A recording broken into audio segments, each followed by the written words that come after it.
സങ്കീർത്തനങ്ങൾ 62. എൻ്റെ ഉള്ളം ദൈവത്തെ നോക്കി മൗനമായിരിക്കുന്നു. എൻ്റെ രക്ഷ അവങ്കിൽ നിന്ന് വരുന്നു. അവൻ തന്നെ എൻ്റെ പാറയും എൻ്റെ രക്ഷയും ആകുന്നു. എൻ്റെ ഗോപുരം അവൻ തന്നെ. ഞാൻ ഏറെ കുലുങ്ങുകയില്ല. നിങ്ങൾ എല്ലാവരും ചാഞ്ഞ മതിലും ആടുന്ന വേലിയും പോലെ. ഒരു മനുഷ്യനെ കൊല്ലേണ്ടതിന് എത്രത്തോളം അവനെ ആക്രമിക്കും? അവൻ്റെ പദവിയിൽ നിന്ന് അവനെ തള്ളിയിടുവാനത്രേ അവർ നിരൂപിക്കുന്നത്.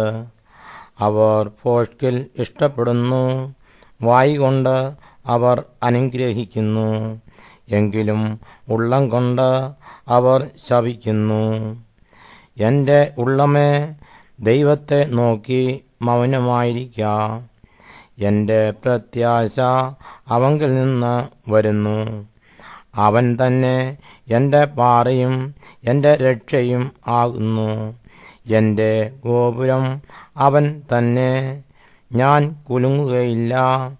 എൻ്റെ രക്ഷയും എൻ്റെ മഹിമയും ദൈവത്തിൻ്റെ പക്കൽ ആകുന്നു.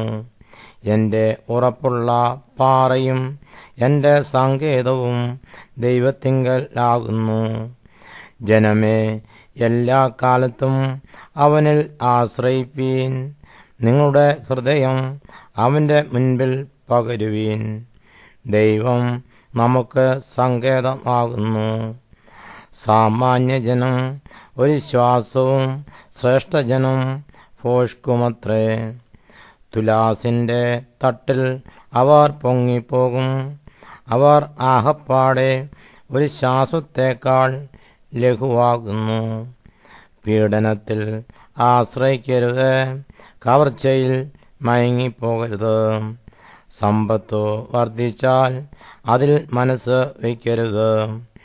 ബലം ദൈവത്തിനുള്ളതെന്ന് ദൈവം ഒരിക്കൽ അരുളിച്ചെയ്തു. ഞാൻ 2 പ്രാവശ്യം കേട്ടുമിരിക്കുന്നു. കർത്താവേ, ദയയും നിനക്കുള്ളതാകുന്നു. നീ ഓരോരുത്തന് അവനവൻ്റെ പ്രവൃത്തിക്ക് തക്കവണ്ണം പകരം നൽകുന്നു.